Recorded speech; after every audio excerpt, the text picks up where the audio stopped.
Ce chapitre s'intéresse aux ondes électromagnétiques. Alors les ondes électromagnétiques, c'est quoi? Eh bien, ce sont les ondes que l'on utilise dans le domaine de la communication, par exemple pour la communication de la télé, de la radio, des satellites, des téléphones portables, d'Internet, etc., etc. Ensuite, on va trouver aussi tout ce qui touche au domaine de la santé. Par exemple, les rayons X quand on fait une radio, les rayons gamma lorsqu'on fait de la radiothérapie. Et on y trouvera aussi la lumière visible, ainsi que l'infrarouge, l'ultraviolet qui permet de faire bronzer, l'infrarouge qui permet de chauffer. Donc en fait, les ondes électromagnétiques, ça regroupe une très grande catégorie d'ondes que l'on utilise dans notre quotidien. Alors, dans le nom onde électromagnétique, il y a onde, il y a électro et il y a magnétique. Donc on va devoir d'abord définir ce qu'est une onde, ce qu'est le côté électrique et ce qu'est le côté magnétique de cette onde. Alors comme on peut le voir ici, une onde électromagnétique, c'est un ensemble d'un champ électrique et d'un champ magnétique, d'où le côté onde électromagnétique. Donc le champ électrique ici est représenté en bleu, le champ magnétique en orange. Donc qu'est-ce qu'une onde? Eh bien une onde, c'est la propagation d'une perturbation avec transfert d'énergie et sans transfert de matière. Cela veut dire en gros que vous avez de l'énergie qui se déplace, mais la matière, elle ne se déplace pas. Prenons par exemple ce système qui génère une vague ici. Il fait bouger l'eau à cet endroit-là, mais cette vague se propage. Ce n'est pas l'eau qui se propage, c'est juste la vague. On peut le voir grâce à la bille ici, qui elle ne se déplace pas vers la gauche. Elle reste, elle monte, elle descend. Et donc ça montre bien que l'eau elle-même ne se déplace pas. Il y a donc seulement propagation de l'énergie, propagation de l'effet de la vague qui fait monter et descendre l'eau, mais qui ne lui permet pas, qui ne la force pas à se déplacer horizontalement. Ça, c'est une onde. On distinguera deux types d'ondes. Les ondes longitudinales, dont la propagation de l'énergie se fait le long de la matière, comme ceci, comme par exemple dans le cas d'un ressort, où on perturbe en serrant une partie du ressort, et cette propagation se déplace le long du ressort. Donc c'est une onde qui est longitudinale. On verra aussi des ondes qui sont transversales. Cette fois, la perturbation est perpendiculaire, comme dans le cas illustré ici, ou comme dans le cas de la vague.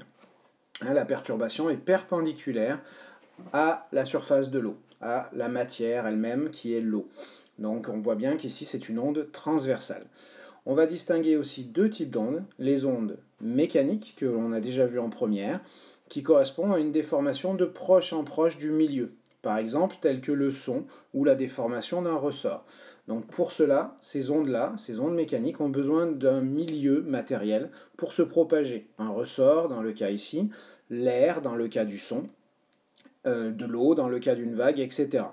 Donc ces ondes mécaniques ont besoin d'un milieu matériel.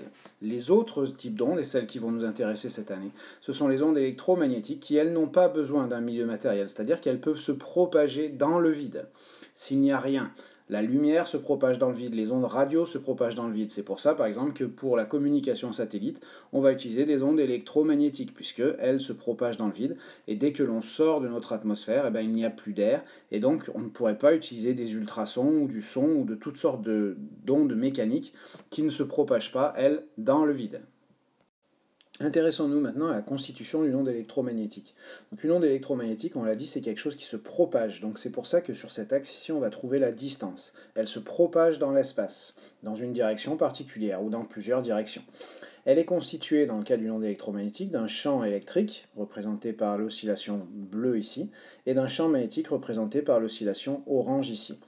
Ces deux champs sont perpendiculaires entre eux, comme on peut le voir ici sur le schéma, et périodiques dans le temps et l'espace. On voit que la même période de ce signal se répète, que ce soit au niveau électrique ou au niveau magnétique. L'intensité du champ électrique se mesure en volts par mètre, alors que le champ magnétique, lui, se mesure en Tesla. Lorsqu'on mesure l'intensité d'une onde électromagnétique, c'est son champ électrique que l'on va mesurer. Donc, on va mesurer des volts par mètre. En ce qui concerne la propagation des ondes électromagnétiques, eh bien, elles se propagent, on l'a dit, dans le vide, à une vitesse qui est de 3 × 10 puissance 8 mètres par seconde, c'est-à-dire la vitesse de la lumière. Donc toutes les ondes électromagnétiques, quelle que soit leur fréquence, c'est-à-dire qu'elles soient des ondes radio, qu'elles soient des ondes rayons X, etc., ou de la lumière, se propagent dans le vide, tous à la même vitesse de 3 × 10 puissance 8 mètres par seconde, donc la vitesse de la lumière. Ainsi, pour générer un champ ou une onde électromagnétique, il faut un champ électrique et un champ magnétique. Pour créer un champ électrique, il suffit d'avoir des charges électriques en présente. Donc par exemple, dès qu'on a une tension, eh bien, on va avoir un champ électrique qui sera présent. Pour créer un champ magnétique, il faut que ces charges électriques soient en mouvement. Donc, par exemple, dès qu'on va faire circuler un courant électrique entre deux points, eh bien, il va y avoir génération d'une onde électromagnétique. Et c'est sur ce principe-là que l'on va générer des ondes électromagnétiques. On représente souvent une onde par une sorte de signal sinusoïdal comme celui-ci, même si en réalité, l'onde n'est pas exactement périodique comme ceci, puisque le signal varie. Donc, lorsqu'on s'intéresse à une onde, il faut traiter deux situations. Il faut s'intéresser au côté temporel, qui va représenter le signal, c'est-à-dire le message que l'on envoie à travers l'onde. Donc votre chaîne de télé, votre message radio, votre signal de téléphone, etc. Ça, c'est ce que l'on envoie, c'est le message. Et ensuite, on va considérer ce qu'on appelle sa propagation, c'est-à-dire son déplacement dans l'espace pour aller d'un point A à un point B. Donc si on s'intéresse au signal lui-même, c'est-à-dire au côté temporel de l'onde, eh bien on va avoir deux paramètres que vous avez déjà rencontrés plusieurs fois, qui sont la période. On sait que la période, ça correspond au temps pour que l'onde fasse un cycle, un motif, comme celui-ci par exemple. Eh bien le temps que met le signal pour faire ce motif, c'est ce qu'on va appeler la période du signal. Ce que l'on va trouver beaucoup plus fréquemment, c'est ce qu'on appelle la fréquence. La fréquence, c'est le nombre de périodes en une seconde. Cette fréquence s'exprime en Hertz. Elle se calcule en effectuant l'inverse de la période. Donc la fréquence, c'est 1 divisé par la période. Attention, la période doit être en secondes, et quand on travaille des ondes électromagnétiques, les périodes sont souvent très petites. Donc il faut faire attention à l'unité ici. Dans ce cas-là, on va trouver une fréquence qui est en Hertz, que l'on va rencontrer très souvent, par exemple dans votre téléviseur avec une fréquence de 100 Hertz, votre téléphone qui fonctionne sur des fréquences de 2-3 GHz, etc., etc. Ainsi, la fréquence va représenter la vitesse à laquelle le signal oscille. Mais ça n'a rien à voir avec la vitesse à laquelle le signal se déplace dans l'espace. Ça, c'est le côté propagation de l'onde. Donc la fréquence n'a à voir qu'avec le signal. Donc plus un signal va avoir une haute fréquence, plus il y aura d'oscillations. Et donc plus il y aura d'informations, si vous voulez, dans le message envoyé. On s'intéresse maintenant à la propagation dans l'espace. Cette propagation dans l'espace, elle va se faire à une certaine vitesse. C'est ce qu'on appelle la célérité, qu'on va noter V, mais où on va souvent utiliser c, qui représente la vitesse de la lumière, puisqu'on l'a dit, dans le vide et dans l'air, les ondes se propagent à la vitesse de la lumière. Or, dans la plupart des situations qui vont nous intéresser, on va s'intéresser à la propagation des ondes électromagnétiques dans l'atmosphère ou dans le vide. Donc ça, c'est sa célérité, la vitesse à laquelle elle se déplace. Et cette célérité sera la même pour toutes les ondes électromagnétiques, que ce soit de la radio, que ce soit des rayons X, que ce soit de la lumière. Ils vont tous se déplacer à la même vitesse, quelle que soit leur fréquence. Et ensuite, ce que l'on va appeler la longueur d'onde. La longueur d'onde, vous le voyez ici sur le schéma, ça représente la distance que parcourt l'onde lorsqu'elle effectue une période. Donc ici, en effet, si on représente en bleu ce motif-là, eh bien, cela correspond à une période. Eh bien, pendant cette période, l'onde s'est propagée d'une certaine distance. Et cette distance, c'est ce qu'on appelle la longueur d'onde, qu'on va noter lambda. Cette longueur d'onde va donc s'exprimer en mètres, puisqu'il s'agit d'une distance parcourue. On peut alors établir un lien entre la période t et la longueur d'onde, en effet, car on comprend facilement que si le signal oscille doucement, eh bien il va lui falloir un certain temps pour décrire une période. Vu que toutes les ondes électromagnétiques se propagent à la même vitesse, eh bien si le temps pour parcourir une période est long, eh bien la distance parcourue sera plus longue. Donc la longueur d'onde, la distance parcourue, est proportionnelle à la période, c'est-à-dire le temps qu'il faut pour décrire un motif de signal. De ce fait-là, on va se retrouver avec une relation qui nous dit que la longueur d'onde est égale à c fois t, c étant la vitesse de l'onde, 3 fois 10 puissance 8 mètres par seconde dans le vide, multiplié par la durée d'une période. La fréquence étant l'inverse de la période, on peut aussi écrire, et on utilisera souvent le fait que la longueur d'onde est égale à c divisé par la fréquence, de manière à passer de longueur d'onde à fréquence ou de fréquence à longueur d'onde. Donc il y a un lien direct entre les deux. Dans le cas des ondes électromagnétiques, la convention est de noter la fréquence de l'onde, petit nu, qui est une lettre grecque qui ressemble à un V mais qui n'en est pas un. Et ça représente la fréquence des ondes électromagnétiques. Donc de ce fait-là, là où juste avant on avait vu que lambda était égal à C divisé par F, on va se retrouver avec lambda qui est égal à C divisé par nu, où nu représente la fréquence de l'onde. Comme nous l'avons vu sur le chapitre sur les panneaux solaires, on sait que la lumière est due à un déplacement de photons.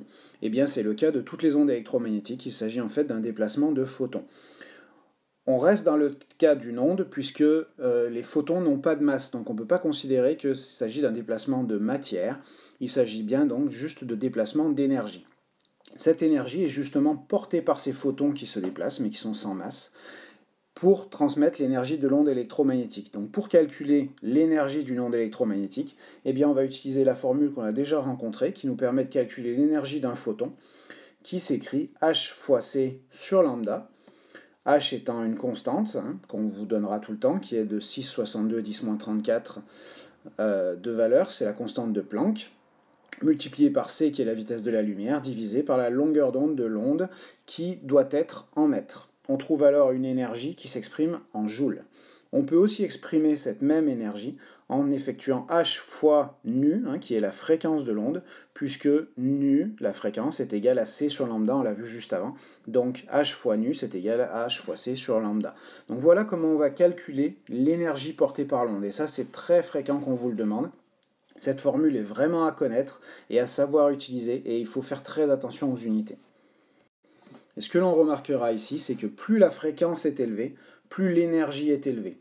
Et plus la fréquence est basse, et plus l'énergie est faible. Ceci va donc nous permettre de voir que pour des signaux de faible fréquence, tels que les ondes radio, eh bien l'énergie portée est relativement faible. Par contre, pour des fréquences très élevées, telles que les rayons X, etc., eh bien on va avoir une énergie très élevée. C'est pour ça que ces rayons-là vont être dangereux, alors que les ondes radio ne seront pas dangereuses. C'est à cause de l'énergie portée par l'onde.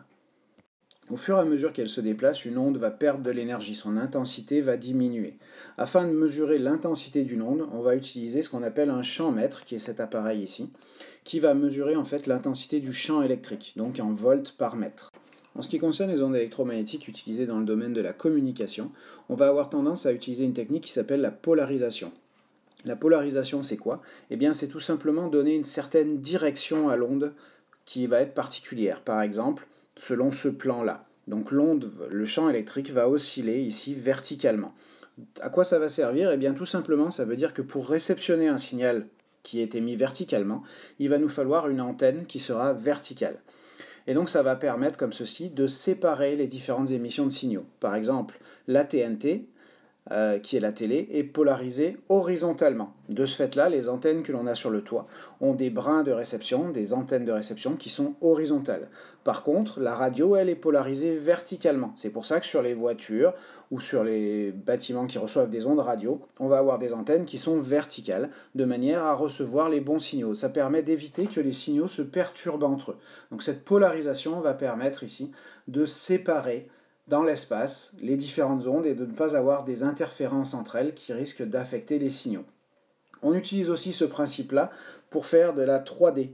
Donc par exemple, lorsque vous regardez un film en 3D, vous portez des lunettes où d'un côté le vert est polarisé pour recevoir des ondes par exemple verticales et celui de droite est polarisé pour recevoir des ondes horizontales. Et votre télé va émettre pour l'œil gauche une image avec une polarisation horizontale et pour l'œil droit une image avec une polarisation verticale.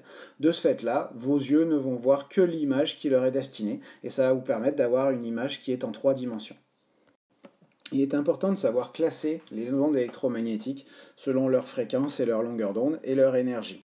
Pour cela, un bon point de départ est de prendre le visible, car c'est la limite entre les énergies qui sont dangereuses et celles qui ne le sont pas.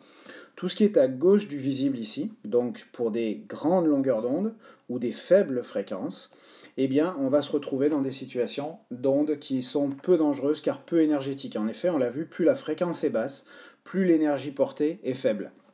Donc tout ce qui est ondes radio, courant électrique qui circule, micro-ondes, téléphone, etc. sont des ondes de faible énergie et par conséquent ne sont pas dangereuses pour l'homme. Par contre, dès qu'on part sur la droite du visible ici, on commence par l'ultraviolet, qui, vous le savez, a des effets négatifs sur l'homme, puisque ça nous crée des coups de soleil notamment, et des effets de brûlure. Et plus on va se diriger vers les faibles longueurs d'onde ou les hautes fréquences, plus on va vers des rayons qui sont de plus en plus énergétiques, et donc qui ont un effet de plus en plus dangereux. On dit qu'ils ont un effet ionisant, c'est-à-dire qu'ils ont tendance à détruire la matière qu'ils traversent. Ils sont d'autant plus dangereux qu'ils ont tendance à traverser facilement la matière, et donc de faire des dégâts. Donc un rayon X ou un rayon gamma traversera votre corps, et fera des dégâts sur son chemin. Et enfin, la dernière chose à comprendre, c'est qu'un corps chaud émet des ondes électromagnétiques. C'est le cas, par exemple, d'une méthode médicale qui s'appelle la thermographie infrarouge. Votre corps ayant une certaine température, et différentes parties de votre corps ont des températures différentes. De ce fait-là, ils vont émettre des ondes électromagnétiques, et ces ondes électromagnétiques vont avoir des longueurs d'onde différentes selon la température de votre corps. Ici, sur cette image de thermographie, on a représenté en rouge les zones chaudes et en bleu les zones froides. Bien évidemment, votre main ne ressemble pas à ça lorsque vous la regardez. C'est tout simplement parce que votre main émet des ondes qui sont infrarouges, donc non visibles à l'œil nu. On utilise alors un système qui va convertir ces ondes infrarouges en des zones colorées que l'on va pouvoir donc voir.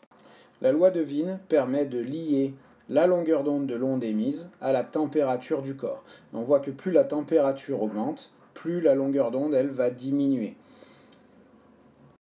Il y a d'autres domaines de l'imagerie médicale qui utilisent les ondes électromagnétiques, hormis la thermographie, dont on a déjà parlé, mais par exemple l'IRM, qui permet aussi d'obtenir une image, les rayons X que vous connaissez sans doute, qui permettent d'obtenir surtout une image de la partie osseuse, et enfin donc tout ce qui est endoscopie, coloscopie, qui consiste à faire passer une caméra à l'intérieur du corps, ce qui va permettre d'obtenir une image, un film, et donc une onde électromagnétique, puisqu'on est dans le domaine du visible. Voilà donc l'essentiel du cours sur ce chapitre des ondes électromagnétiques.